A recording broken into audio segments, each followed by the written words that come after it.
Welcome to the Terrible Podcast with your hosts from SteelersDepot.com, where you can find all your latest and greatest Steelers news. It's Dave Bryan and Alex Kozora, always lit, talking Steelers. And now, here's Dave and Alex.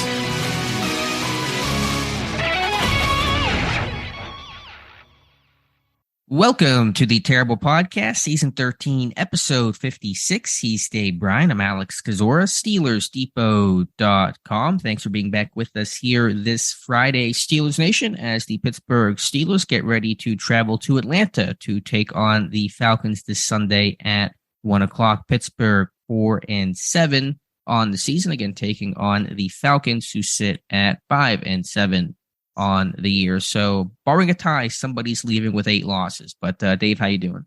Doing well. Do you realize it's been 10 years ago today that we witnessed Charlie Batch beating the Ravens 23-20 in what would wind up being his last game he ever played in? That was the one where Schwisham hit the field goal at the end to give him the go ahead score there, and the dramatic hugging of Charlie Batch and Ben Roethlisberger on the sideline there. It's one of those moments that I don't think, at least with me, during the 2000s for sure, that span of 20 years there, I certainly won't forget. But it's already been 10 years ago today since that happened.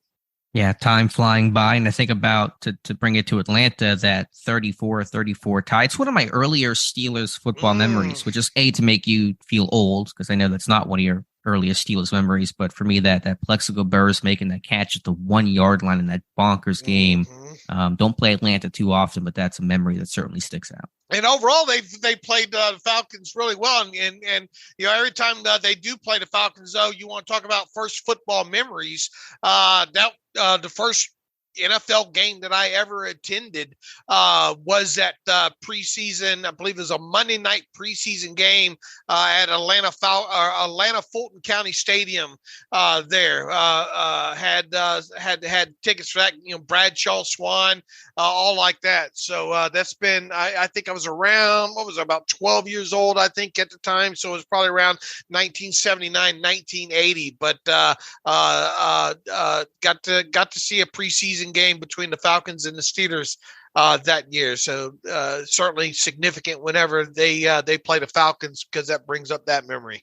And speaking of Falcons, a little bit later in the show, we'll have a guest analyst for covers Atlanta. That'll be Aaron Freeman, who covers the Falcons for Locked On Falcons and Falcoholic. You can follow Aaron, and you should, on Twitter at FalcFans. So that's FALC fans. We'll talk to Aaron in a little bit, get his perspective on all things Atlanta. But Dave, we'll start with the Pittsburgh Steelers and their injury report for the week, and not looking great for 2 players so far in running back Najee Harris and cornerback Akella Witherspoon. Neither have practiced at all this week. We'll see what the final injury report says on Friday, but those guys not trending in the right direction. Limited on Thursday, some new names, some continued names in Benny Snell, Robert Spillane, Mason Cole, TJ Watt, but those guys probably nothing to be incredibly alarmed about overall. Should also mention not practicing on Thursday included Miles Jack with that knee that seems to be bugging him throughout the last month or so. Larry Ogunjobi with a toe, and Kim Hayward. That was just for being old, essentially. But really watching the names right now is going to be Najee Harris and trying to see his status for this weekend. Yeah, that will be obviously the biggest thing there, and it is normally what's going to happen with Jack and Ogunjobi. Normally, you don't see guys go limited, then no practice. It's usually right the other way there. So it's hard to guess what might be going on there, but this is a short week, and Mike Tomlin kind of hinted that might do things a little bit different here as far as that goes. So maybe that's one of those things there. If both are able to practice, obviously on Friday, that'll be a good sign. We'll see what the status report says, but as it looks right now, just reading the tea leaves, it looks like no Witherspoon. Obviously, that's not a surprise at this point, and then it's not looking good for Najee. And if that's indeed the case, we would expect to see Anthony McFarland Jr. elevated from the practice squad again on Saturday, and then your three backs would obviously be Warren, Snell, and McFarland versus the Falcons. Which, I mean, look, those guys ran good. Overall, it'd be good to get Warren back. I wouldn't imagine that you're going to go too strenuous on Warren off of that hamstring, especially the way those other guys played last week. But it would be a kind of a nice 1-2 punch or 1-2-3 punch, if you will, with Snell, Warren, and McFarland to see how that works out. It's probably going to be committee by committee. The Falcons have a big running back committee, and the Steelers may have one as well. So the good news on this report, as you mentioned, Jaylen Warren has been working in full since Wednesday, so there shouldn't be a lot of limitations on him. So as Mike Tomlin truthfully said last week, it was a minor hamstring injury. Those things can linger, as Witherspoon is evidence of. Miles Boykin also should play, and when you're facing Cordero Patterson with how bad this kick coverage unit has been, Boykin coming back not a moment too soon. I think Ogunjobi, just my guess, will be good. Jack, I'm a little worried about. He did not move well last week against the Colts. He was really struggling. Jonathan did a film room on Jack struggling in coverage, and so that knee seems to be a problem throughout the last month or so. I think we'll just have to watch the report pretty closely today. Yeah, Friday the status reports, and I'm guessing now too, if a player ends as questionable, Mike Tomlin, and I think this has been kind of proven since they kind of changed up the designations on the injury reports and gotten rid of the whole probable tag. Which I hate. I had a terrible take on this. Why did they ever get rid of the probable tag? I need to know, because questionable and probable, I mean, you want to know what side of questionable they're on, and you're never quite sure. Right. If anything, they should get rid of the questionable and make them choose probable or doubtful. Right. There, but I guess what I'm getting at here is guys that kind of end up, I guess 7 times out of 10 guys that ended up questionable don't make it on when it comes to the Steelers there. So we'll see. I'm sorry, repeat that. 7 out of 10 times guys are questionable. I think most of the guys that end up questionable now with the Steelers end up being inactive. Okay. Wow. I mean, look at what happened last week. I mean, I don't know what you thought about Robert Spillane going into the weekend, but I had a pretty good feeling. Well, we got the, because of the elevation there with Cody White on Saturday, we had a pretty good idea that Miles Boykin wasn't going to make it, and he ended the week as doubtful. But I kind of envisioned Robert Spillane playing last week, and he didn't. Same. Now the question is, Spillane's been limited all week. I'm going to assume he plays, even if Jack dresses. Could Spillane start the way that Jack was at the Bengals game, Saints game, whatever game that was, where Jack dressed, but Spillane started over top of him? So still things to watch, even if we feel like Jack is going to play this weekend. Good point. All right, moving on. A quick note on Atlanta. They seem to be pretty healthy, right? I think the big name to watch is their rookie Arnold Ebiketie. Right, that's it. The other tackle and defensive lineman on there on the injury report really haven't played much this season, so they could wind up being inactive anyway. Igato is the tackle's name, but Arnold is the one to watch with that forearm injury. All right, gotcha there. Moving on now to the coordinator corner with Matt Canada and Teryl Austin. A bit cheerier Matt Canada seemed to be speaking yesterday, although still some of that, he's got that Ben-like snark in there. There was one comment that he made.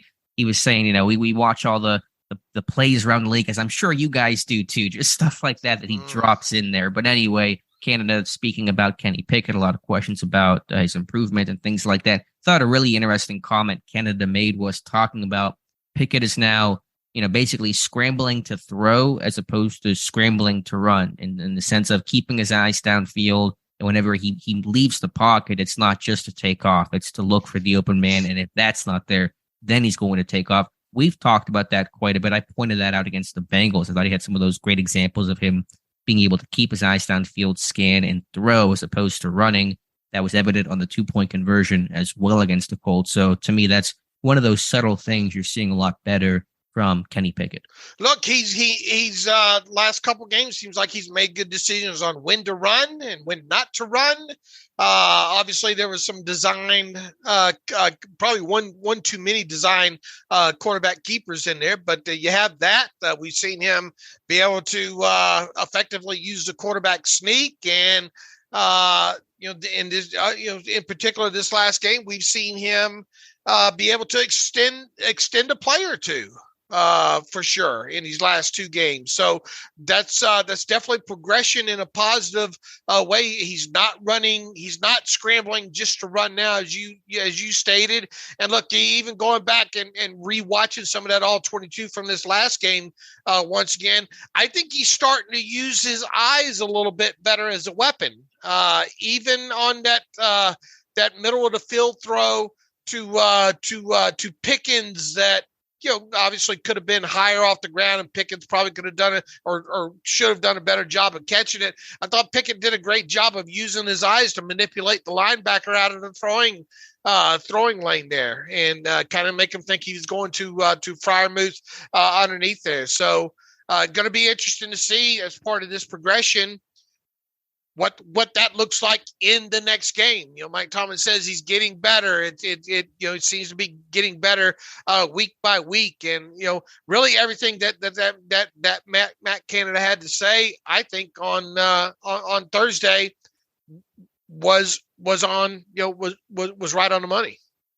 Sure. Now the one issue, or one of the issues still outstanding for the Steelers offense, is that second half, third quarter. They are 31st this year in third quarter points, with 19 points scored in the third quarter. Only Denver, which has been the worst offense in football, has been worse in the third quarter, and that happened in that Colts game, happened in the Bengals game as well. So, Canada essentially saying, just got to make plays. He said, I don't have any magic. We just have to convert and execute and walk through some of the moments, a bad pass by Pickett, some other missed opportunities, getting behind the sticks, things like that. But that third quarter offense, still a big, issue for this team overall. Yeah, look, I mean, and highlighted one of the first plays coming out in the second half, right?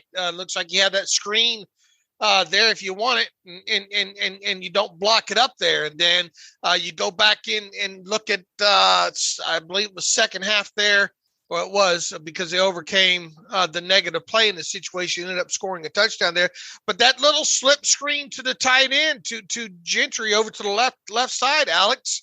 I mean, it's a bad play because it ended at -4 yards, right? But but you got the way it was drawn up and against the defense, you have out Moore and Cole. I think you said Cole. Yeah, Cole out there on the edge. I mean, if you block it up, Gentry's running a while, right?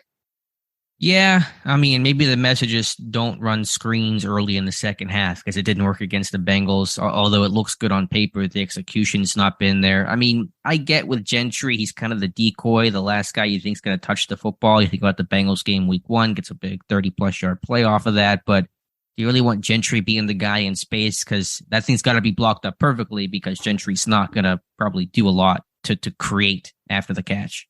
Yeah, but I mean, you had the numbers that you want, right? I mean, just block it up. Now, obviously, you got more athletic guys coming after your offensive lineman there, and I don't know if they could have done a better job to sell that, because you got to get the ball kind of out. I thought Gentry's release was fine. I thought the whole timing of it was fine, other than they didn't get it blocked up. I guess my point is, at what point do you sit there and say it looks good on the whiteboard, but then in action it's not working, so let's not try to run into a brick wall? Yeah, but I mean, I think you got to use it in there. It's not something you want to see 3-4 times a game, obviously, but I think you leave it in there and keep trying to see if you can hit it. All right, fair enough. I just wonder if there are some better ways to address it. Yeah. And I found the McFarland play as well too. They should have ran that the other direction to the.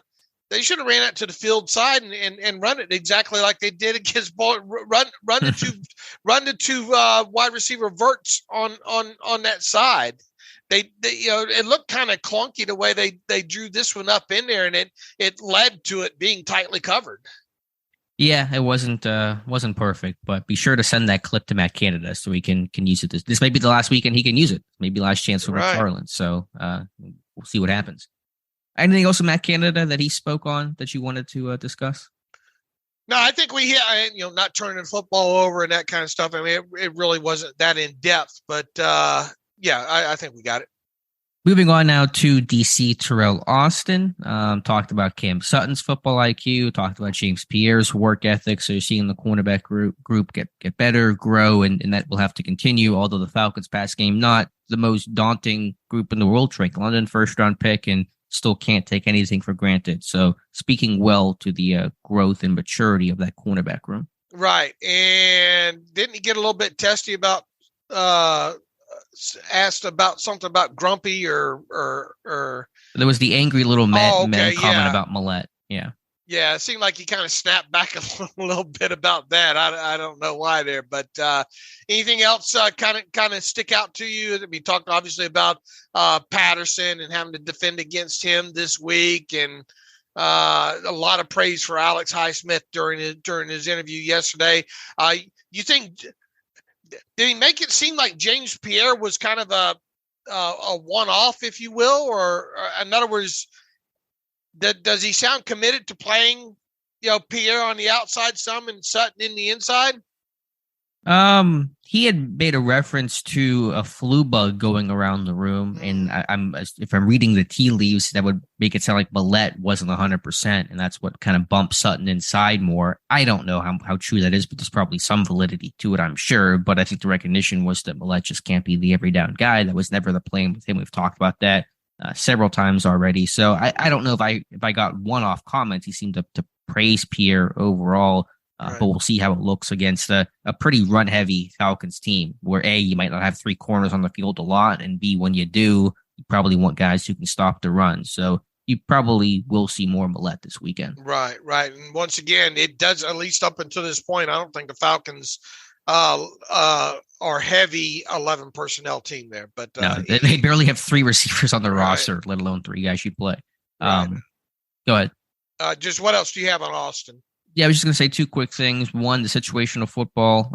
It was an issue at the start of the year. Since the bye, Pittsburgh's third down defense is at 27%, which is, I think, the best in football, Matthew Marks, he said. So big turnaround there in terms of them getting off the field on third down. And then the last thing, Austin not asked about that this week, although it probably would have been a good time to ask him. Will DeMarvin Leal get activated? I think his date's coming up here and by the weekend, right? I think it's actually next week? Wednesday of next week, right? Wasn't it something like 7th? the 16th or something? When? No, I think it's earlier than that. When was his window opened? Yeah, November 16th. Well, that's what I said, 16th. Oh, I thought you were saying December 16th as in terms of the date for him. No, okay, no. So that would put it 23rd, 30. That put it at the 7th, right? That's okay. Yeah, that's gotcha. So that's why I said it. I don't think it has to be this weekend. So, but it obviously could be. But what would that move look like unless you just washed your hands of Witherspoon and put him on IR? Well, at this point, is he ever going to play? I don't know. It doesn't look like it. Right. So, but yeah, you're right. I guess I was thinking ahead a little bit too much. So they have until next Wednesday to activate him or not. Right. So, I mean, we'll see. I unless somebody gets hurt, I mean, it doesn't feel like they're going to make a move, does it? Not right now, I guess. No. Generally, they've been using that window as long as possible, except with TJ Watt, of course, because he's TJ Watt. So you're probably right. They're going to, unless Ogunjobi doesn't play, then maybe you go with Leal, activating him there. Right. We'll see. We'll keep an eye on that on Saturday, and whatever moves and elevations this team makes in that Friday final injury report should give us some clarity towards what this team may do this weekend. So that's a good time to pause here, I think, and take a quick break and come back with our friend Aaron Freeman, first time on the Terrible Podcast. He covers the Falcons for Locked On Falcons and Falcoholic. You can follow him on Twitter at FalcFans. We'll take a pause and come back with Aaron to discuss the Atlanta Falcons. Absolutely. Okay, welcome back to the Terrible Podcast. It is Friday. It is week 13 of the NFL. On Sunday, the Pittsburgh Steelers will travel to Atlanta to take on the Atlanta Falcons in a game that should be quite interesting. The Steelers obviously coming off of a win on Monday night against the Indianapolis Colts. And to help us with this being a Friday, with it being a game weekend, as usual, we have someone who covers the other team on to give us some inside talk, a little bit about matchups. Hopefully give us a prediction at some point as well, too. This week we have Aaron Freeman. Aaron covers the Falcons for the Locked On Falcons podcast. He also does some writing on the Falcons, and you can find his work. I think it's the Falcoholic. We will put all those links in the post on SteelersDepot.com for this podcast, so you can find his work. You can also follow him on Twitter at FalcFans. That's FalcFans. Aaron Freeman, welcome to the Terrible Podcast with Dave and Alex. Thanks for having me, guys. Appreciate you joining us, Aaron. Let's start first and foremost. This team obviously, had a big injury recently with Kyle Pitts. He's now on IR. He's had the surgery. He's going to miss the rest of the season. Aaron, talk first and foremost about how big of a loss that is for this offense. Well, it's a significant loss for the Falcons offense, although you probably wouldn't be able to tell just looking at Kyle Pitts' stats and box scores this year. But even though he doesn't get a lot of catches and production in this offense, he is still a big part of the offense just due to the attention that he draws.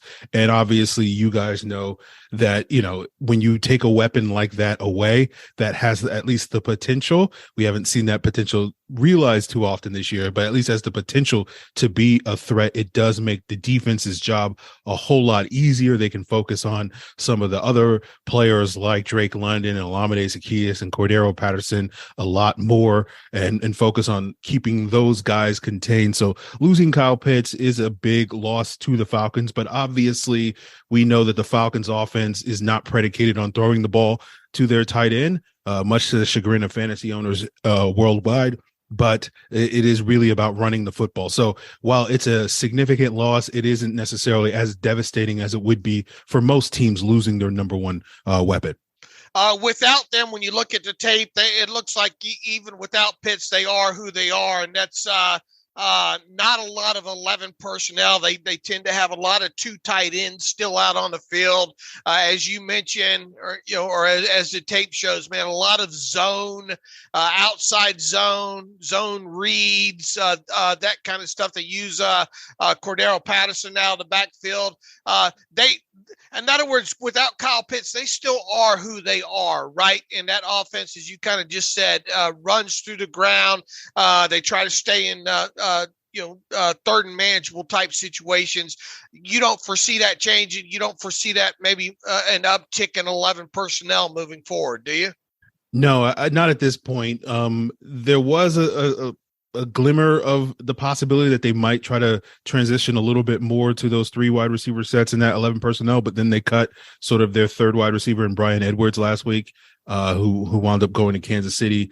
So at this point in time, they're basically, as you say, they are who they are. Their identity is running the football. They're going to put tight ends on the field, guys like Parker Hesse and Michael Pruitt, two blocking tight ends, although they've been able to figure out more ways to get Michael Pruitt involved in the red zone offense with 2 touchdown catches, just as many as Kyle Pitts has had. And, that's been sort of a little bit of a frustrating point for Falcon fans watching. They're like, why is this guy catching as many touchdowns as Kyle Pitts? But, that will be something that the Falcons will have to sort of figure out how to get Kyle Pitts more involved in 2023. Aaron, can you just walk us through the backfield rotation? Because it is sort of a unique run-heavy offense. In some ways, are they comparable to what Steeler fans see against Baltimore? You have 3 running backs plus Mariota as a quarterback threat. Do the running backs get used in certain circumstances, situations? Are there more pass-down backs, more backs that get split out? I know Patterson is a guy that can, catch the football. How do they approach that running back rotation? Yeah, with Cordero Patterson coming back from an injury a couple of weeks ago, it now they have the potential to be a 3-headed backfield, but since Patterson's return, Caleb Huntley, who's very productive for them in Patterson's absence, has sort of gone by the wayside. He's only gotten a handful of carries these last couple of weeks. So it's really at this point sort of a combination of Cordero Patterson and Tyler Algier. And for the most part, they're pretty interchangeable with how they utilize him in the offense. Obviously, Patterson has, a versatile and unique skill set, able to line up, split out wide and play in the slot, and even occasionally will line up sort of at tight end. But the Falcons really have not done a great job getting him that involved in the passing attack this season. And so I don't expect that to change. It would be certainly a welcome change if they can get Patterson back to where he was a year ago when he was one of the more productive receiving running backs in the NFL. But for the most part, it is a situation where Algier and Patterson will basically split time. You'll get a sprinkling of Caleb Huntley in that unit, one or two touches probably at this point. But primarily it's just going to be a 1-2 punch with Patterson and Algier. And then when it comes to the receiver room, obviously there's Drake London, first-round pick at the top. And then beyond that, with Pitts removed, he's out for the season. There's not much there. So what was this team's approach to its receiver room, and what other threats should Steeler fans be worried about besides Drake London?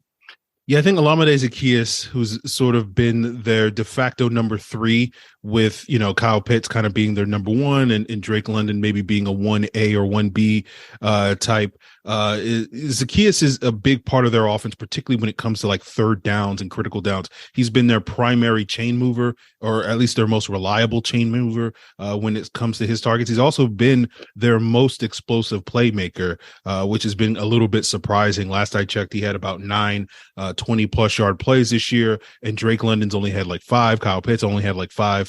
And so Zaccheaus is a guy that you have to be a lot more worried about than I think probably most people would think, looking at the Falcons receiver core, thinking, oh, it's a Pitts, Drake London show. Zaccheaus is coming off a career high or a season high, 90 yards from a week ago.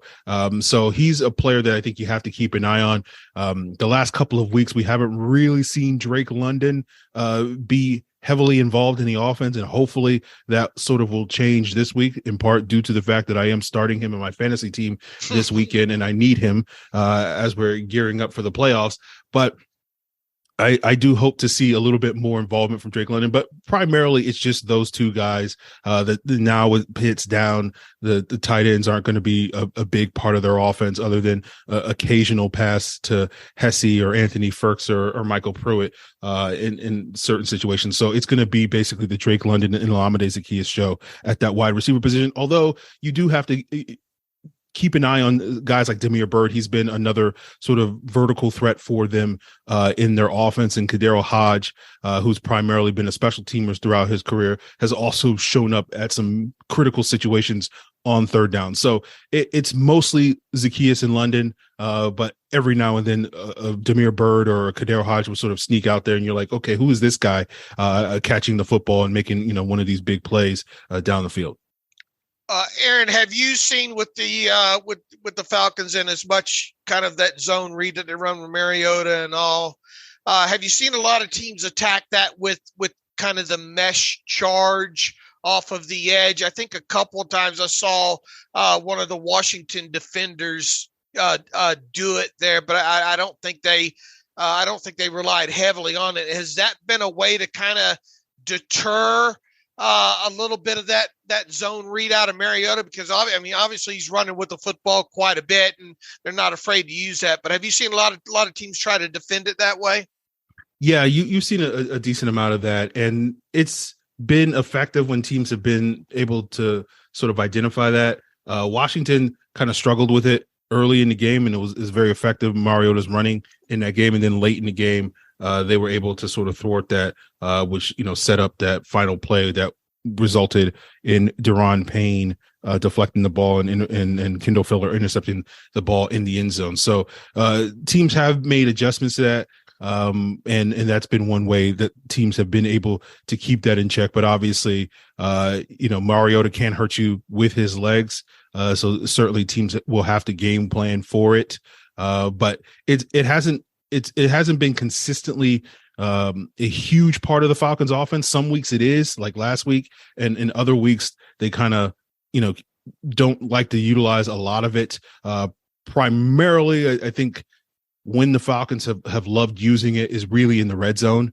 in goal-to-goal situations. That's where they like to spring it on teams, and we've gotten a couple of rushing touchdowns from Mariota this year, utilizing that read option stuff.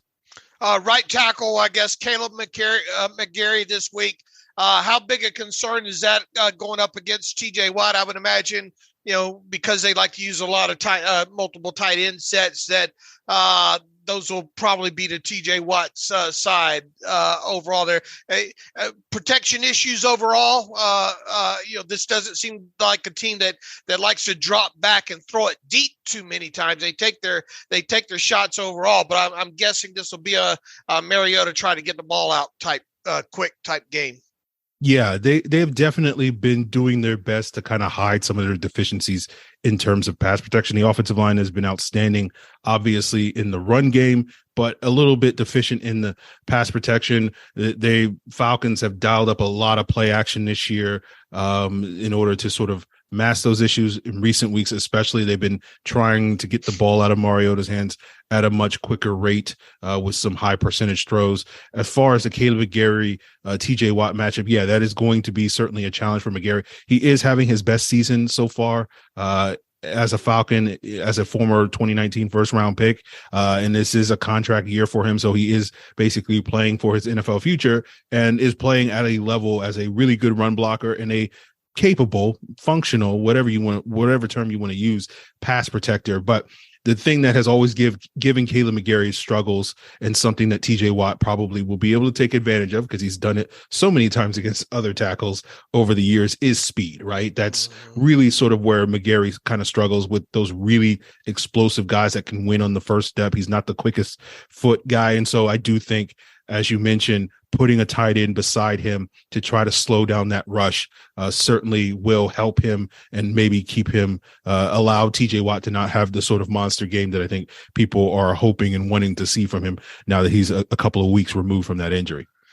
Flipping over to the defensive side of football, looks like this is a team that likes to play a lot of zone, a lot of not blitz too terribly much, and kind of just more opportunistic than anything to see if they can get teams to turn the football over. I think they have something like 10 interceptions overall. I think 4 guys with like a couple each over there. And as far as middle of the field open and closed, it looks like they'd like to try to play a lot of middle, or at least a more majority of middle of the field type closed type coverages, which, obviously I think would mean a lot of cover 1 type situations or cover 3 type situations there with a middle of the field safety. Is that what they are? I mean, they don't. It doesn't seem like they blitz a lot. They just look like they try to get in third and long situations and then wait for a mistake. Yeah, that's exactly you've covered the Falcons defense in a nutshell. They're a bend but don't break defense. They've played a lot more cover 3 this year than initially expected. It seemed like last year and then early in the season they were more transitioning to try to be more of those middle field open with those split safety looks. But over the last month or so, it's been primarily sort of cover 3 looks, and they play a bend but don't break style of defense. They're going to wait for you guys, the opposing team, to make a mistake on the third down or make a mistake in the red zone. And that's how they want to play, given that they have an offense that's predicated on running the football, and they're not going to put up a ton of points each and every week. And that certainly has been the case the last couple of weeks. So they will do their most to kind of minimize giving up the big plays. It hasn't always worked this season, but for the most part, is certainly after a sort of a shaky start to the year when it came to red zone efficiency on defense, they've been generally good for the most part since, say, week 2, week 3, somewhere around there. So that's kind of how they play. They play, as you mentioned, a lot of zone. They've really dialed back on their man coverage in recent weeks, especially upon A.J. Teryl returning to the lineup, which is a little bit surprising given that how good Teryl has been in man coverage in the past. You would think that with Teryl back healthy, they'd be a lot more willing to expand that. But they're seemingly trying to play it safe these last couple of weeks and play a lot more zone. It has, as you mentioned, led to their ability to get a healthy amount of turnovers, and that's really kind of their key, right? They're going to hope that you settle for 3 points in the red zone. They're going to get a couple of turnovers here or there. That's going to steal a possession. And with their offense being able to move the ball on the ground and hopefully converting in the red zone, in that case, that is sort of their winning formula. Aaron, why is this team struggling so much to get after the quarterback? They're among the league's worst in sacks. They have easily the lowest pressure rate. Grady Jarrett's a really strong player, but besides him, why aren't there other guys really able to get to the quarterback? Yeah, I mean, I know this is a problem that Steelers fans are not familiar with because you guys have been leading the league in sacks pretty consistently over the last several years. But yeah, you're right. It's Grady Jarrett. And that's really about it. We've seen strides from their second round draft pick in Arnold Ebiketie, but he's still a rookie. He still hasn't really come into his own. He's coming off a pretty solid game last week against Washington, but he did injure his forearm in that game. So his status moving forward is going to be a little bit of a question mark, and whether or not he's going to get a lot more reps moving forward, if he's going to have his arm wrapped up or anything like that. So it's basically the Grady Jarrett show. That has been consistently the theme this season. A sprinkling of Arnold Ebiketie here or there. Maybe you get a rare play from Lorenzo Carter, their other outside linebacker. But outside of those guys, they really don't have anybody that's a reliable pass rusher. And basically, if Grady Jarrett's not getting pressure, they're not getting reliable pressure against teams. And unfortunately, after a really hot start for Grady Jarrett earlier this season, things have kind of cooled off for him as a pass rusher. And I think a lot of that's owed to teams just knowing that they can consistently double team him and force the other guys to try to beat you. And unfortunately for the Falcons, those guys aren't really either capable or ready yet, in the case of some of their young pass rushers, to really be that type of guy that can complement Grady Jarrett. Sure. I was a big Ebiketie fan coming out of Penn State, though, so I think brighter days ahead for him and for this Falcons pass rush. NFC opponent. Is he gonna make it through the week with that forearm? Yeah, that's a question mark. The team sounds optimistic about it. They don't seem like they're going to shut him down or anything. So I think he's going to try to give it a go. Okay. But the team is not necessarily forthcoming with the exact nature of several of their injuries. So we don't quite know exactly what that forearm injury is. And it's something that they can just simply wrap up or put in a cast or a club or something like that and let him play. Or is it going to be something that's really going to limit his ability, especially given how much the Falcons, want their outside linebackers to go out there and set the edge against the run. And so that may, if he does play, maybe he's limited to passing situations where he can, where that may not be as debilitating for him or something like that. Gotcha. That makes sense. For an NFC opponent, Steeler fans probably don't know this defense as well as other teams. They would. Tell me about an unsung hero of this defense, besides some of the big names like Jarrett, AJ Terrell. Give me a name that's kind of a glue guy for this defense Steeler fans may not be aware of. Yeah, I think for them, probably the two choices would probably be their nickel cornerback, Isaiah Oliver, or their second-year safety, Richie Grant. Those guys have been quietly very solid for this football team this season, able to make a couple of plays, just giving you solid play, doing their jobs, that type of mentality. We've seen a couple of splash plays from Richie Grant. We've seen a couple of splash plays from Isaiah Oliver, but you may not necessarily see them, racking up these huge interceptions or pass breakups or anything, but, solid tacklers, able to utilize some of the strengths of this defense when they're able to, disguise coverage and be a little bit of versatile pieces. So, I do think kind of the term you use as glue guys is a good way to describe both of those guys. Yeah, I was a big fan of Grant coming out of Central Florida. Big hitter, big impactful guy. My last question for you, Aaron, then I'll let Dave finish things out. Just want to flip back to offense quickly. Want to talk about your starting center, Drew Dahlman. Pittsburgh was in the market for a center around that time as well. And I feel like they chose the wrong player with Kendrick Green. So A, do you want to trade players? And B, how is Drew Dahlman done in the middle of that Falcons offensive line? Yeah, I was a big fan of Kendrick Green at Illinois because he seemed like a really good fit in that outside zone scheme. I know it didn't go quite as well for him in Pittsburgh. It went worse than quite. It went bad. So Dahlman has come on nicely this year after basically riding the bench his rookie season. It's still very up and down. He's still an undersized center, tends to struggle against, some of those more physical nose tackles in the middle. So, there's some weeks where you're like, oh, yeah, the Dahlman's coming along nicely. And then there's some weeks where you're like, I still feel like, he may be a ways away. So, given where Kendrick Green is, I would probably roll with Dahlman moving forward, but certainly I think that's safe. If you had asked me this question a year ago, I would have been all on the Kendrick Green bandwagon, even despite his struggles, given that Dahlman was at that point in time not even playing for the Falcons. Man, two teams here, two defenses that give up a lot of explosive plays. Aaron, what's going on that's contributing to Atlanta giving up so many explosive plays, and are most of those, I forgot to look, are most of those kind of coming deep shots down the field, or a lot of those coming kind of catch and run type situations? It's a good mix of both. Okay. A lot of it was basically they ran into a buzzsaw several weeks ago against Cincinnati. I know you guys are familiar with what Cincinnati can do when it comes to generating those explosive plays. Obviously Cincinnati's been dealing with an injury to Jamar Chase in the week since, but he was certainly healthy enough to absolutely annihilate the Falcons secondary. And that was a week where AJ Terrell was also out of the lineup dealing with an injury. And so that was a big contributing factor. So it's despite their desire to play that bend but don't break defense and not give up those explosive plays, it has been a problem. They started out the game against Washington with Washington running a Yankee concept and Terry McLaurin beating them over the middle for a big gain on that one. So it just they have not been sort of consistently able to do the things that they want to do. So it's a combination of both. You can attack these corners, especially Darren Hall, who's been replacing Casey Hayward these last couple of weeks since he's out of the lineup with a shoulder injury. You can attack him down the field. There's been some questionable tackling from certain guys as well that can, lead to some of those big plays after the catch as well. This is a defense that can be ran on too, right?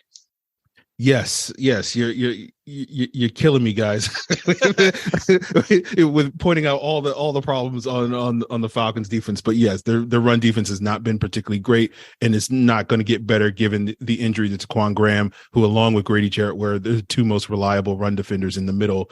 Basically, if Grady Jarrett's not being disruptive and penetrating in the backfield, which he is certainly consistently, but if he's not penetrating the backfield, if you can sort of keep him in check, you can run the ball absolutely down the Falcons' throat. Man, Alex and I are draft nerds, and spend a lot of time during the process. You do as well too, but I really like D'Angelo Malone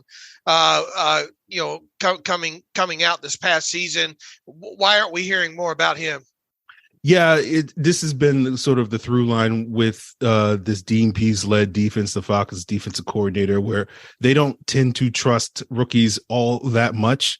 And so, Pease was speaking on this the other day, where he was basically saying that a lot of it with D'Angelo Malone, sort of slowly getting more and more reps as the season is worn on, is just because, just getting familiarized with their scheme and some of the things that they're trying to do. So hopefully we'll see more of him down the stretch, and we've seen flashes of him making some plays throughout the season.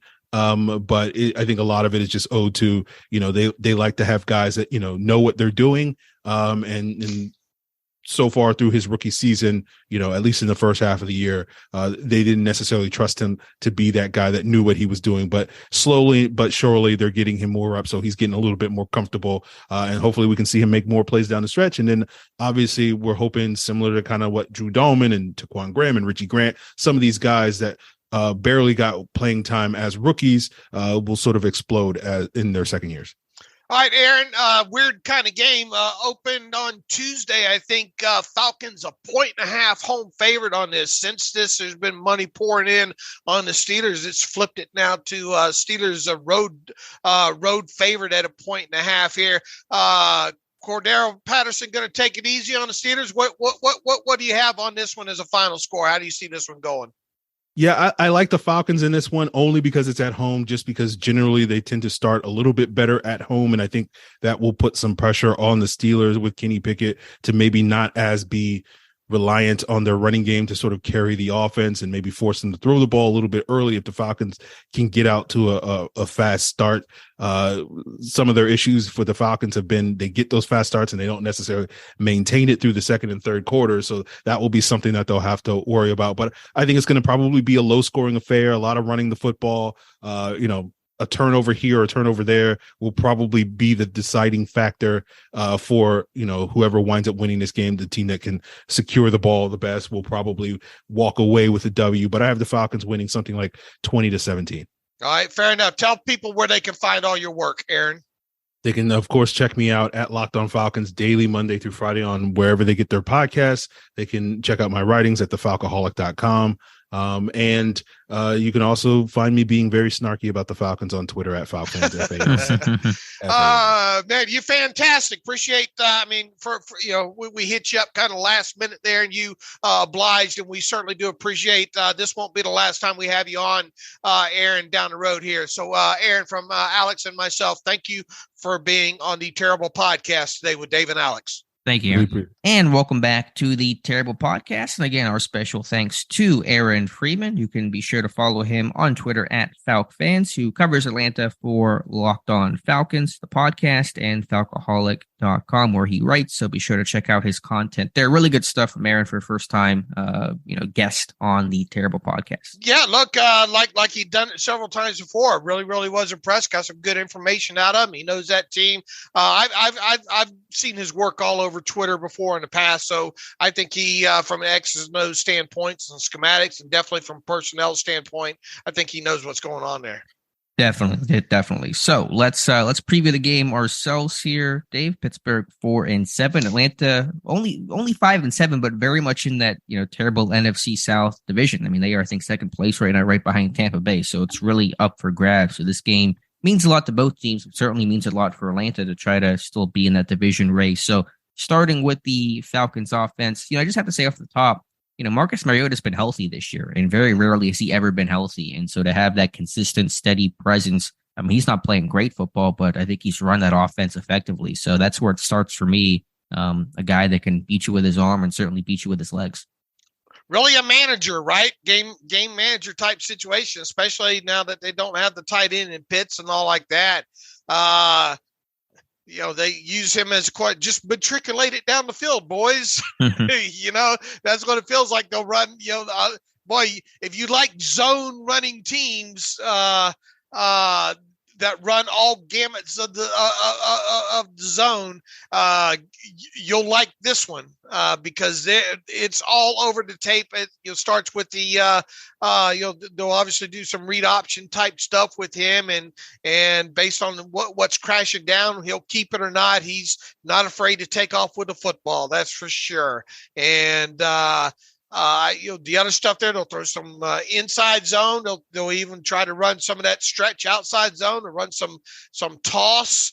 They'll run regular RPO stuff where they'll try to get the football out quick on the screen game there. I mean, they're not inventing the wheel here. In fact, they don't really take that many shots down the football overall. But when you think of Marcus Mariota, I think you think of a guy that you got to stop on the ground.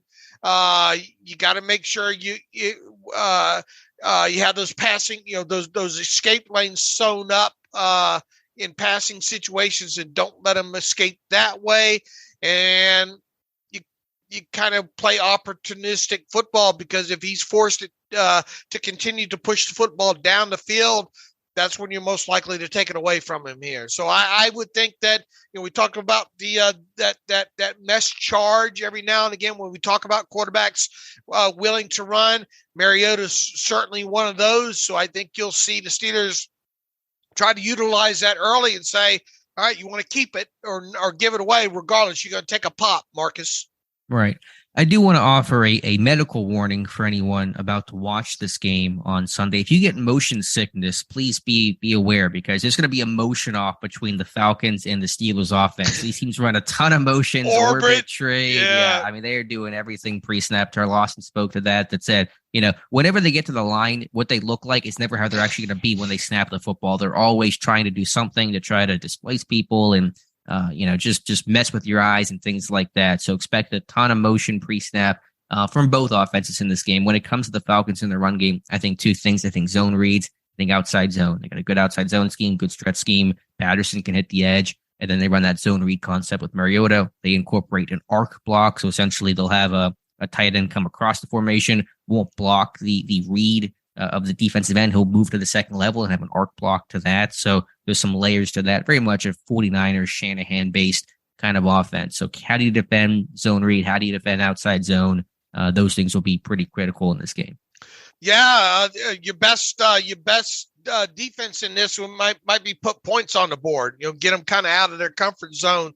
But even if it's kind of what I've seen in other games here, they are willing to kind of stick to this. And we've talked about Cordell Patterson a bunch, right? This guy can take it to the house anytime that he gets the football in his hands, and that's even in the backfield as well too. They'll split him out a little bit. They'll try to throw the underneath kind of zone sits, check downs to him as well too. So first and foremost, I think it starts right with stopping that running game. You got to stop the zone read, and you got to stop the inside and outside zone with Cordell Patterson. Yeah, that's first, second, and third. It's a lot of pistols, a lot of diamond sidecar stuff. It has that Shanahan feel, and also that 49ers feel when they ran it with Kaepernick back a decade ago. It has a similar look and feel to that. And just to hammer the point home on the rushing attack, the Atlanta Falcons have run the ball 217 times on first down this season. That is 70% of the time. That is by far the most in football.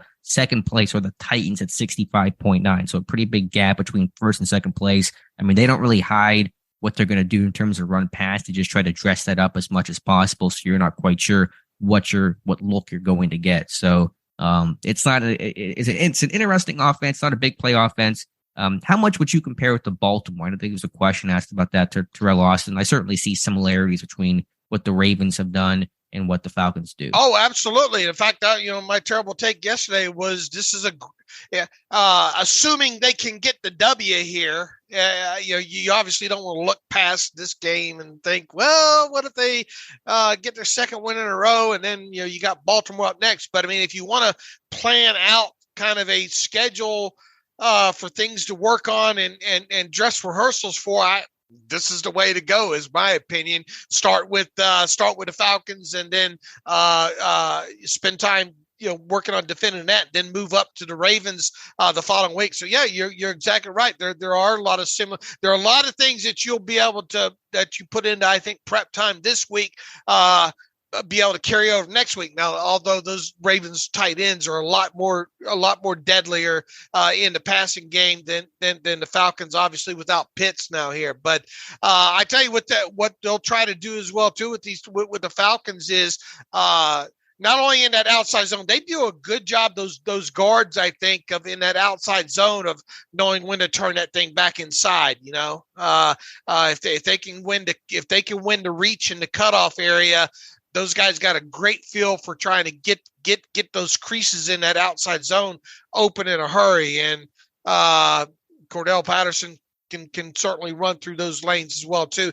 The other thing that I think that you'll see as part of either the RPO or their screen game is, I think a couple of times in their tape this year they've done that where it looks like they'll run it out of kind of a bunch set over to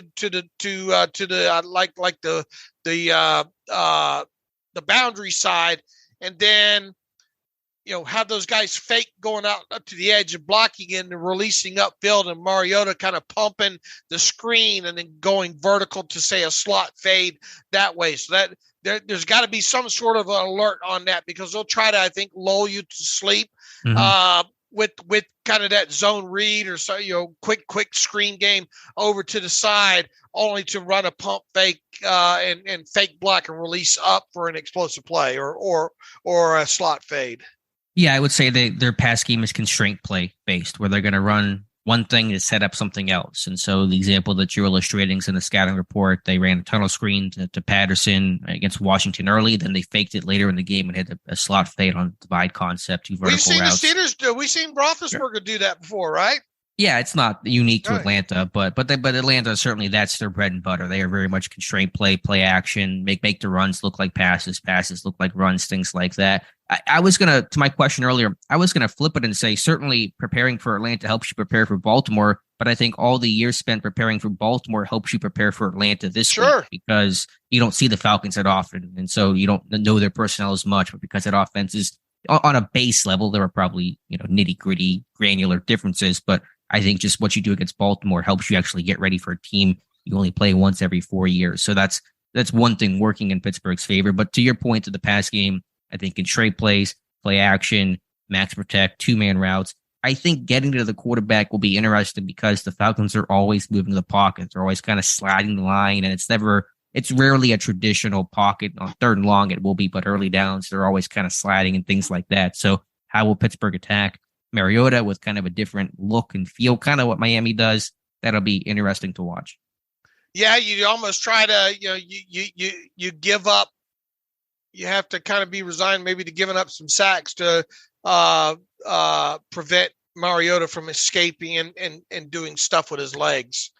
And that's a big, he's done a lot. He got 400 something yards and 4 touchdowns or something so far this season. So he's not afraid to take off with a football.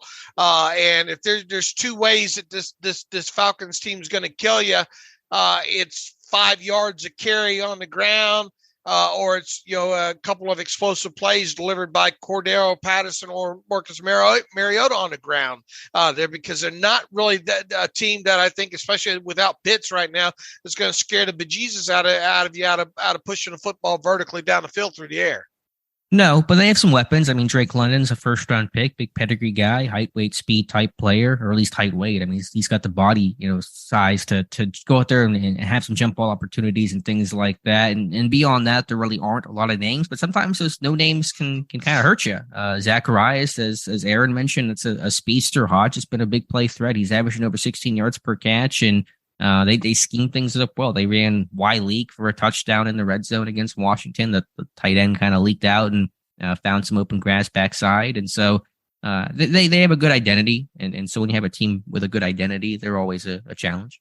Look, the Steelers, both these teams, giving up a lot of explosive plays this year. So, but however, you go back a couple of weeks ago when the Steelers were preparing to play the Saints, they ended up getting out of that game with none, right? No explosive plays allowed. So, right. I think there's a possibility, as long as you don't let them pop one on the ground. I think there's a possibility that you might could get out of this with let's say at a max 2 explosive plays allowed on defense. And if you do that, you're going to have a good chance. You should have a good chance to win a game if you're not turning the football over. Sure. Pittsburgh's run defense has really bounced back from last year. They rank, I think, top 5 from a yards per carry aspect after being 32nd a year ago. So really seeing the bounce back there. And that bodes well in this game. But again, the Falcons are multiple and unique, and it's really a down-to-down type of challenge. So any other final thoughts there when it comes to the Falcons offense? No, I think we covered most of it there. Falcons defense probably a little less impressive overall.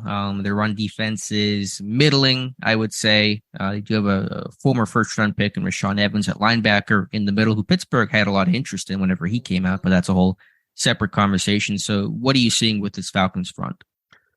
I see them play a lot of 2-4-5 up front there, and really, really heavy usage when it comes to. In fact, I think that's the number 1 usage across the league for them overall. There, you see a lot of 7-man box type situations with them. They like to play zone coverage now. I think 65% of the time on defensive side of football, they like to play a lot of middle of the field closed stuff. So as we talked about Aaron, a lot of cover 3, a lot of cover 1.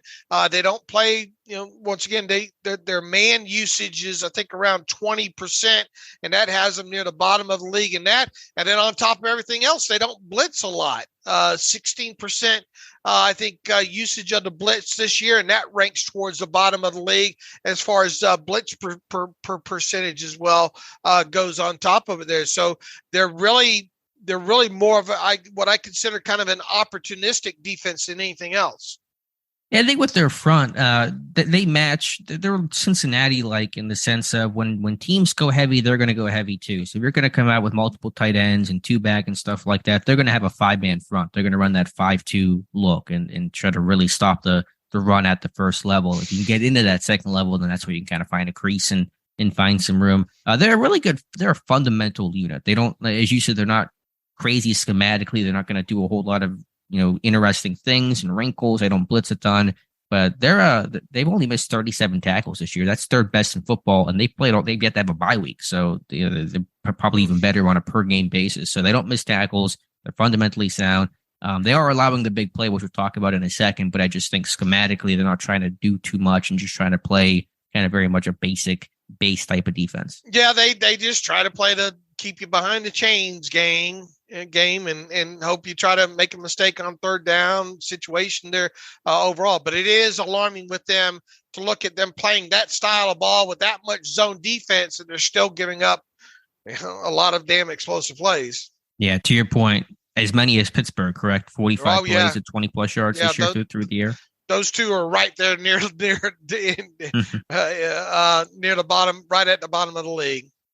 I wonder how it's been over the last, say, month or so, what the numbers say. Has anyone gotten better in terms of not allowing the big play? Well, I mean, the Steelers. The Steelers didn't have any against the Saints to give up, but they gave up more than enough against the who was it? The Bengals and the Eagles for sure.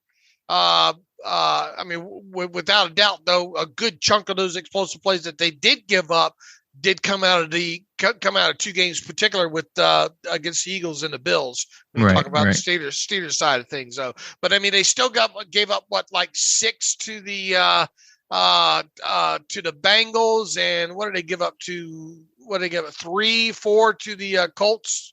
This past week, 2, probably 3. Woods was tearing them up. Pittman had a 28-yarder, so I would say 3, 4. Yeah, I mean, it sounds like Atlanta has a similar story. It sounds like the Bengals chewed them up for the big play too. So I think they're holding hands in a lot of ways here, Pittsburgh and Atlanta. Right. Look, I mean, if the Steelers can hold the Falcons to 3 or fewer explosive plays, they'll obviously be in this one. Should watch out for their top cornerback, A.J. Teryl, who's one of the most underrated players in football, I would say. He does a great job of locking down his side. I know Aaron said they don't play a lot of man coverage, and even less so since he's come back from injury, which is, I agree, kind of strange. But there are times where they play split field coverages where if it's 3-by-1, which is very much a traditional common set that Pittsburgh will run with Deontay Johnson, the backside X receiver. They will allow Teryl just to play man coverage, what you call MEG coverage, which stands for man everywhere he goes. So just solo man coverage backside, and then they'll zone it to the trip side with some, cover 4, some match, whatever it is. And so they kind of play some of that split field stuff because they have a lockdown type corner in A.J. Teryl. Look, I think this team can be run on. And I said the same thing last week, I believe, as well, too, against the Colts. I really think this Falcons team this defense can be run on, and especially if Arnold's not, how you pronounce the last name? Ebiketie. If he's not 100%, and he's not going to be 100% in this game, I really think this is a front, especially the way the Steelers have played up front with their offensive line. This is a battle that they should win. I think even without Najee Harris, they should be able to establish some sort of running game early against this Falcons front. Yeah, I think they certainly can run too. The big guy to watch in the middle is Grady Jarrett, who's been doing this thing for years now, and he's always a threat. And he's got 10 tackles for loss on 44 tackles this season. So when he makes his plays, he's disruptive. They're a leading sack guy, but yeah, the Falcons have one of the lowest blitz rates in football, and their pressure rate is 11% on the year. I mean, there's nobody even close to that. I think 31st is like 15%. So they are comfortably last. And so you would expect Pittsburgh to keep the pocket clean for Kenny Pickett against the Falcons defense that's allowing the big play. There's certainly a correlation between lack of pressure and the big play allowed. So hopefully you can, be able to get the deep ball working in this game. Yeah, in the occasion that you catch them on 101 outside, I think you got to take your shots then for sure. Sure. And cover 3, you're going to probably get a lot of 1v1 chances, not a lot of middle of the field type stuff. It's going to be a lot of stuff on the outside. Do you want to work Teryl? Might be a riskier matchup. So whoever's opposite of A.J. Teryl, might be the guy getting a lot of those go balls. All right. Special teams, usually we don't talk about special teams too terribly much, but in this game, certainly you have to. Cordero Patterson, now the NFL record holder with 9 career kick return touchdowns, had one earlier, just not too long ago this season. Boykin coming back, as we presume Boykin being back will be big, but still, this will be a challenge for a Steelers kick coverage unit that has not been good since the bye. Man, every touchback you get in this game feels like a win. It has to be the goal, right? Just boom it as far as you can, get it 9 yards deep and dissuade the return. Right. But he'll still try to bring it out if it's 3 or 4, and he might try to bring it out 9 deep. But right, because they know how bad Pittsburgh's been, so why you have to challenge it, I think. Right. So show him the deep ball on the kickoffs this week. Yeah. So any other final thoughts here when it comes to the Falcons? No, just really kind of, I don't know what you thought about having to do the film on it beforehand there, but really kind of a blah. not much really overly impressive on the tape in a couple of games I watched on them. I think their offense is kind of interesting. I think it's different. I mean, this world of pass happy offenses, you're kind of seeing, do you feel like you're seeing a cyclical thing where teams are starting to go run heavy because the whole league was whole pass happy for the last 5 years? Yeah, and look, it's showing up in explosive plays, being down. It's showing up in scoring, I think, going down. Yeah, I really think you're seeing a shift more back to run fundamentals, and then obviously the RPO and all like that and all. But and if it's not runs, it's a lot of shorter passing a little as of late, I think. Right. Yeah, I get that feel. The defense though for Atlanta was very boring. It was very dry. You watch one play, you've seen them all kind of thing. Because they don't even really stunt. I don't think that much up front, do they? Well, I will say, I should mention this, very similar to New Orleans. On 3rd and long, they're going to run some amoeba-type stuff, and they're going to put their nose tackle head up as a zero tech over center, and they're going to run stunts off of that, and the center's not able to slide because he's covered up and stuff like that. So I'm a little worried about the stunt pickup because Pittsburgh has struggled there pretty mightily, and so on 3rd and long, when they're going to put the nose tackle head up, kind of creates those 2v2 matchups there on either side, and so that's a worry there. Well, stay out 3rd and long, man. Yeah, that's going to be the goal for sure. You got to run the ball on 1st down. And look, it goes without saying the Steelers got to do a better job of punching this thing in down in the red zone there. Too many times now we're seeing the drives materialize now. We're just not seeing enough of them come away with 7 instead of 3. Yeah, red zone offense. It's been better. They're 54% since the bye, but that's still an objectively pretty poor number. Overall, it's just been better than where it's been at for Pittsburgh. But you want to see that number, I always want to say above at least 60%, probably is the mark to hit. Okay. All right, Dave, I think that covers the Falcons pretty well. We'll make our picks here for this game in a moment. But before we do that, let's hear from our friends over at MyBookie. All right, Alex, your favorite athletes always strive to put themselves in a winning position, and it's about time you did too with MyBookie. MyBookie has the biggest online selection of odds and contests to fill all your sports betting needs anytime, anywhere. Bet on the NFL, NCAA, or play for a share of big cash prizes in the weekly blackjack tournaments they have. Sign up at MyBookie. Use promo code TERRIBLE on deposit of $500 or more dollars, and you can claim a bonus up to $200 on top of it. Let me read that again. Sign up at MyBookie, use promo code TERRIBLE on a deposit of $500 or more, and you can claim a bonus of up to $200 in doing so. Again, that's promo code TERRIBLE to claim a brand new deposit bonus designed for bettors looking to get their cash in and cash out quick. Experience sports in a whole new light and make this season a winning one. Bet anything, anytime, anywhere with MyBookie. All right, and we are both 1-0 on the week with the Bills beating the Patriots last night. So good start for both of us. Let's make our picks for week number 13. All right, let me pull up some lines here. Who do we have talking today? It's got TJ Watt was probably not going to see Najee, huh? Today or yeah, with the injury, they'll probably get somebody to fill in for him, but I don't know who it would be. We'll see. All right, let's see, Alex, New York. Let's see, the Vikings are hosting the New York Jets. The Vikings are 3-point home favorites in this one. Mike White certainly brought stability there, playing within structure and things like that, but still give me Minnesota at home. Yeah, I'm going to go lay the 3 points there as well too. I need to see more from Mike White to get more confidence in him. So Vikings -3 for the both of us there. Denver Broncos on the road at the Baltimore Ravens. The Ravens 8.5-point home favorites in this one over the Broncos. Broncos, what a absolute mess. Give me Baltimore. Yeah, I don't see how you don't take this, and even though 8.5 is a little juicy there, I'm with you. I'll take Baltimore late 8.5 in this one. The Washington Commanders on the road against the New York Giants. The Commanders are 2.5-point road favorites over the G-men in this one. Is Odell Beckham really going to come play for the Giants again? He's starting his tour here, so the Giants want to look good for him. Man, I don't know about this one. This one's tough. Yeah, give me Washington. I'm kind of on the Commanders bandwagon, so give me Washington. Yeah, I think Dable has something for him. Some sort, maybe at least keeps it close in this one. So I smell a rat in this one. I'll take the Giants plus 2.5 points in this one. Tennessee Titans on the road against the Philadelphia Eagles. The Eagles are favored by 4.5 points at home against the Titans. I just think the Eagles are just too big play ability. So give me Philadelphia.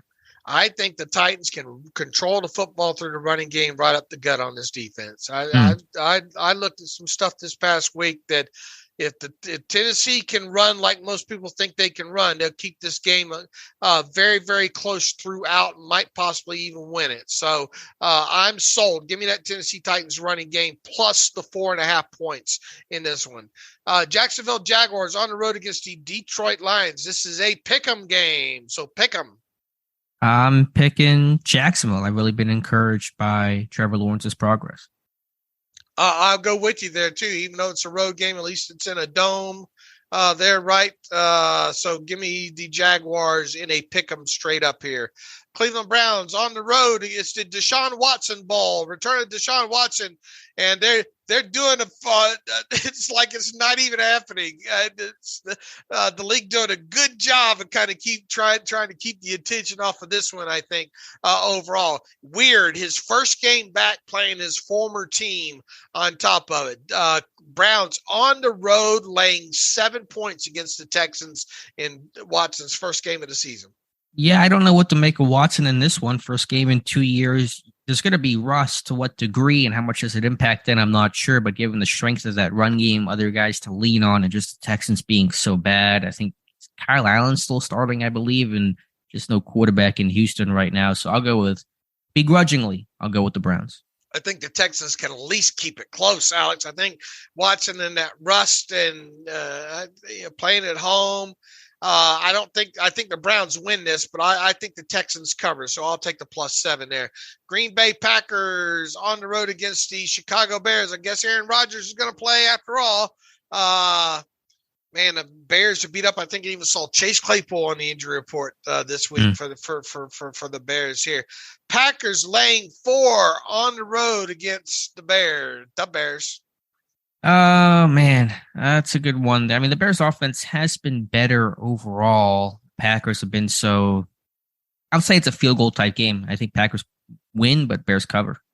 I'll go the other way. I'll think the Packers cover that 4 here. That takes us to the Dolphins at the 49ers. Should be a good game for sure. 49ers at home laying 4 points to the Dolphins. Yeah, it will be. I mean, Mike McDaniel coming back to San Fran, I just think that the Dolphins have a better and more potent passing attack, but really good game, really interesting battle there. I'm going to lean Miami in this one. I'm going to take the other side from you. I think the home field advantage here, the ability of San Francisco maybe to eat some clock with a run is going to be the difference here. I think they win, and I think they cover that 4. So give me the 49ers later 4 points in that. Seattle Seahawks on the road against, the poor Rams are just beat up. Man, Seattle 7-point road favorites over LA Rams in this one. Wow, what a line there. Yeah, Kenneth Walker running really well. Talk about rookie of the year candidates. He's probably leading that group right now. Geno Smith still doing his thing. Give me Seattle. Give me Seattle late of 7. I don't see how that's close. Kansas City on the road against the Cincinnati Bengals. This one should be a good one. Kansas City laying 2 going into the jungle. Yeah, rematch of the title game last year. Should be a really good game. And this one, I mean, Chase is coming back in this one. You know what? Usually I go Kansas City. Give me the Bengals in this one. I'm going to go the other way from you. I think Kansas City handles them. Although Kansas City, I think they're Nixon's back, right? They're Yeah. I think the Chiefs' red zone defense might be one of the worst in the league, if you can believe that. You know what? I'm talking myself out of this one. Give me I'm flipping it because that red zone defense is so bad. Now you can guarantee the Chiefs are going to win. Yeah, give me the Bengals plus the 2 points there. I'll go with Alex after all on this one. The Chargers on the road against the Raiders. Raiders laying 1 point at home versus the Chargers. Interesting line there. Give me one last week here with the Chargers. You know what? I smell the rat here, and I'm going to go after it here. I'll take the Raiders to win basically this straight up and cover the 1 point in this one. Indianapolis Colts are hosting the Dallas Cowboys are hosting Indianapolis Colts. Dallas laying 10.5 against the Jeff Saturday boys. It's a big line overall. You know what?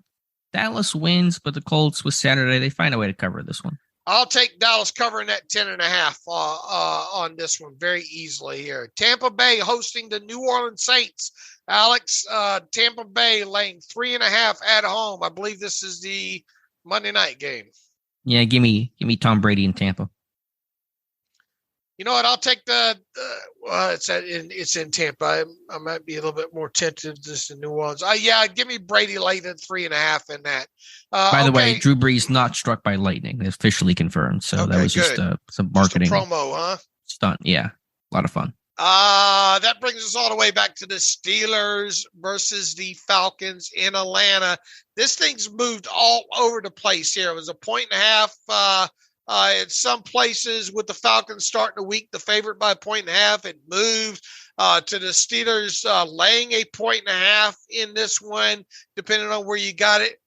Right now, my bookie actually has this game as a pick'em game.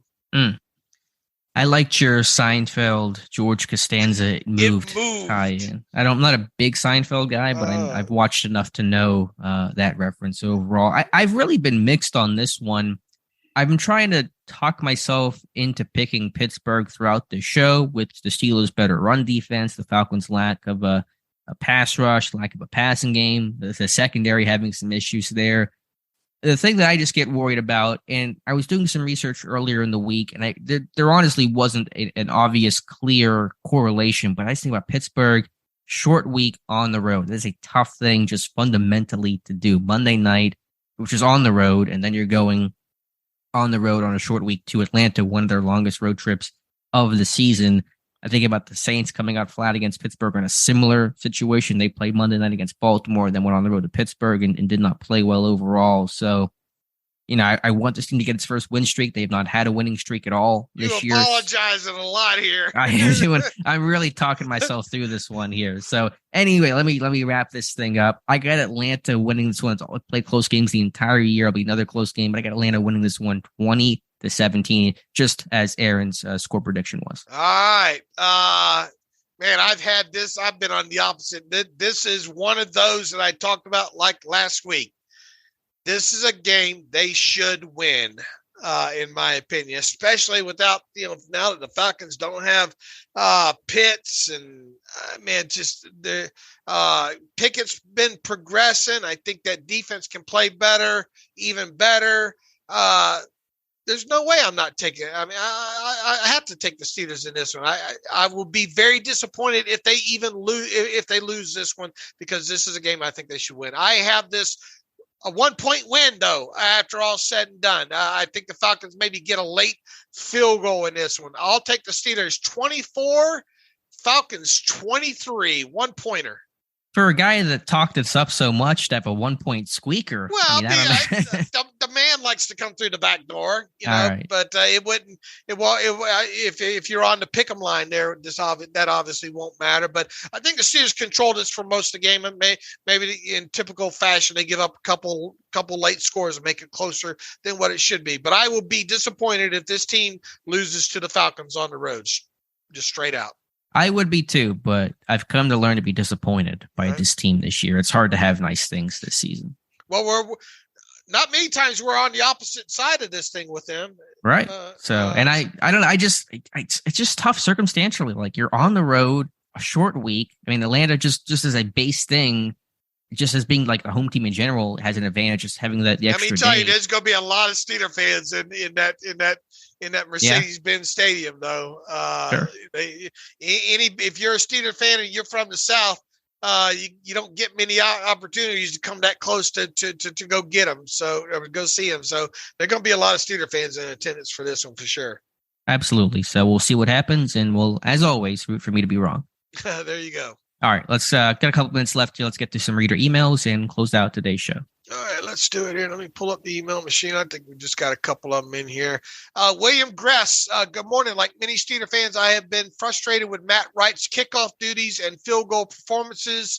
Every field goal looks low and inches from being blocked. The issue I have is the lack of loft he is able to put on the ball. I'm not sure if this is leg strength or just being a smaller frame, 5'11", but compared to Boswell, 6'2", or McPherson, 5'11", it seems significant. I think that the kickoff that was returned for significant yardage by the Colts had a lot to do with the lack of loft and how much room he has to start his run before coverage could arrive. Do you folks have any data, time on the balls in the air that Wright has versus Boswell? This is typically something you look for with punters, and I'm wondering if it show off in kickoffs.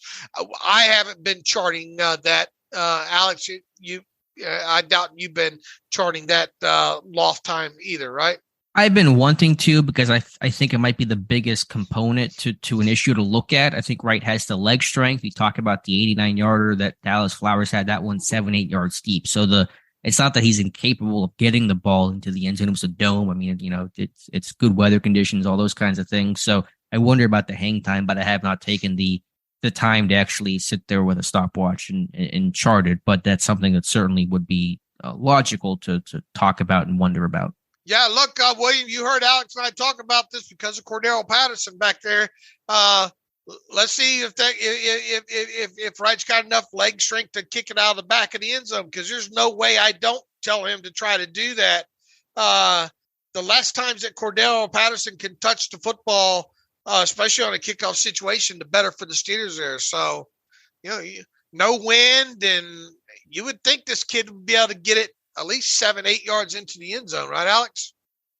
Yeah, but then, as you said, will Patterson take that out? He probably will do it once just to test the waters and see how things go. I just wonder, could you ever do a thing with a kickoff where it's like, it's not a squib, but it's not the higher arcing, it's more of a medium line drive, like a double to the gap kind of thing, where you kind of put it in a corner and there's just really no opportunity for it to be returned? Yeah, I think you're running into maybe going out of bounds and all like that. Yeah, you're right.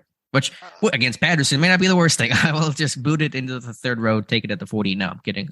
It'll certainly be something to watch, though. Certainly. Larissa writes in, question for y'all. Hi, guys. Great coverage as always. I know the Steelers have more holes than Swiss cheese, but do you think there's any chance they would take Jordan Addison to pair him with Kenny like Joe and Jamar, since Kenny was so successful with Jordan? Not a proponent of this, just curious of your thoughts. Also, apologies, I heard wrong, but one of you at some point mentioned Keller Witherspoon and being a shutdown one corner.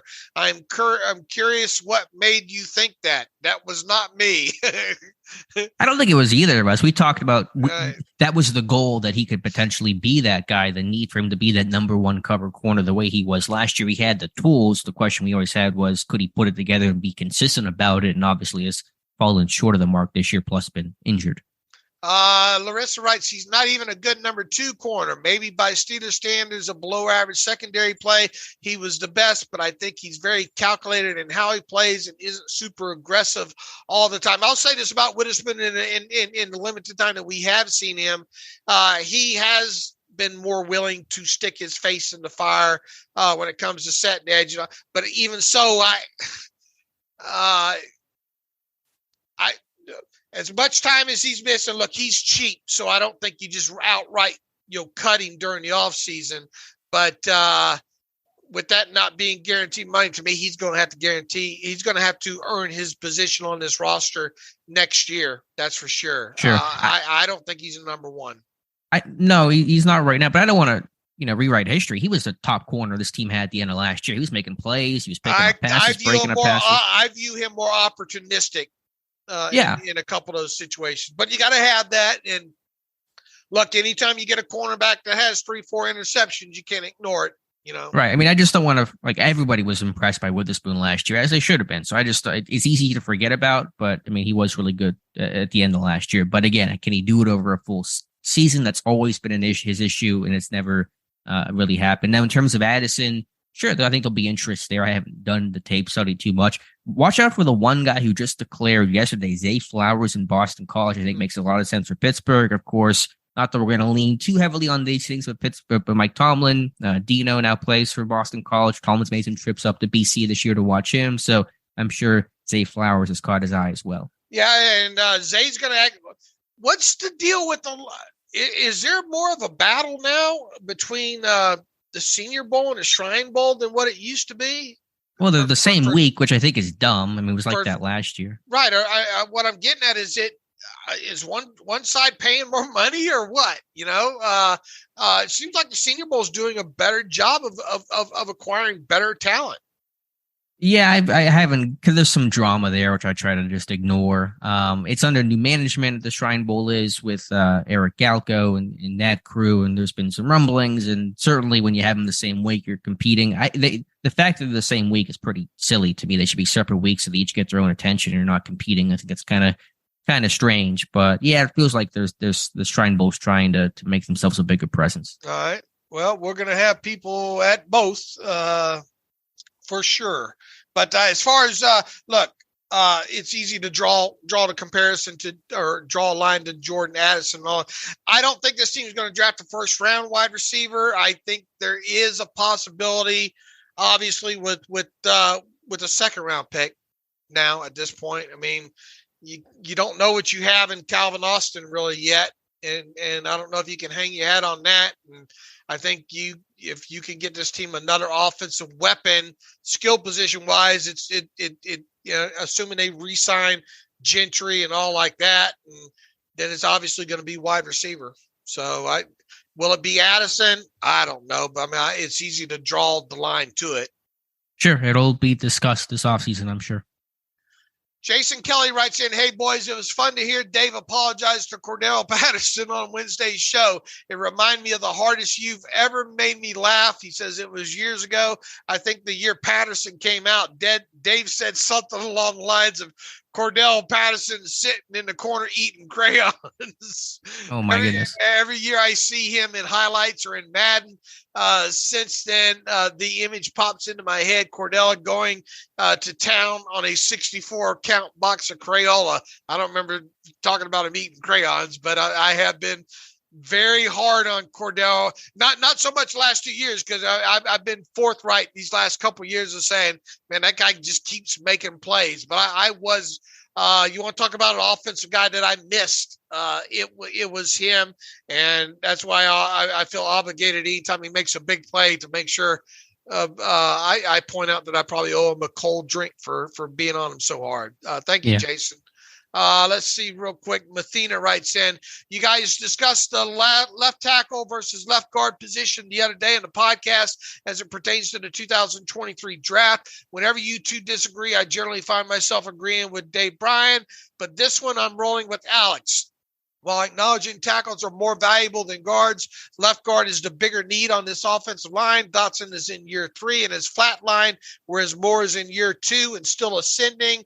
Moore had the starting job locked down early in camp, whereas Dotson was still battling it out with Kendrick Green. I think that speaks volume, he says. So I'm with Alex. I believe Moore can be a top 10, 12-ish left tackle. And he goes on to say, you also discussed the second bye week. He says he's in favor of a second bye week, but it should come before a team plays on a Thursday night game. Yeah, I'm all on board with that as well, too. 2 games in 5 games is absurd. It can be avoided with a second bye week. All right, point taken there. He tends to agree with you that left guard over left tackle. Yeah, there's a case for both. I understand the need and the urge, and I sit there and go, is Dan Moore ever going to be just a good left tackle or anything beyond a good left tackle at his best? And probably not. Never going to be that elite level type of guy. And so if you're sitting there at, say, pick 9 or 12 or whatever, and you have a chance to get a stud left tackle, it's going to be hard to say no to that. So I understand the thought there. There's a case to be made for both right now. I just think Dotson's been the more frustrating player. He's not fitting the scheme well, and a talented guy, but just never putting it all together. All right, Alex, we got this about an hour and a half right now, right? I think a little bit under. Yeah, it's time to wrap things up. All right, we'll wrap things up to keep this one on a little bit shorter side. Alex and I will be back on Monday to recap. Well, we're hopefully talking about another story, depending, I guess, who's listening. Some of you probably might not want to win here in this situation. But regardless of what happens, Alex and I will be back on Monday to recap everything for you. A lot of great content. Scouting reports already up on Steelers Depot for the Falcons game, full of images and GIFs. So make sure you get over there and read that. We'll keep the content flowing through the weekend as well, too. We'll cover whatever I think Watt's supposed to talk to the media later this afternoon. Obviously, injury reports. So once again, make sure you're stopping by SteelersDepot.com and checking out the content there. And Alex and I will be back on Monday. So you can follow me on Twitter at Steelers Depot. Follow Alex on Twitter at Alex_Kozora. Follow the show at Terrible Podcast. Email the show, theterriblepodcast@gmail.com. If you like what we do and want to donate to the cause, SteelersDepot.com, hit the donate button. Also, if you like an ad-free version of the site, SteelersDepot.com, hit the ad-free button, upright navigational bar of the website. So within all that, as always, thanks for listening to the Terrible Podcast with Dave and Alex.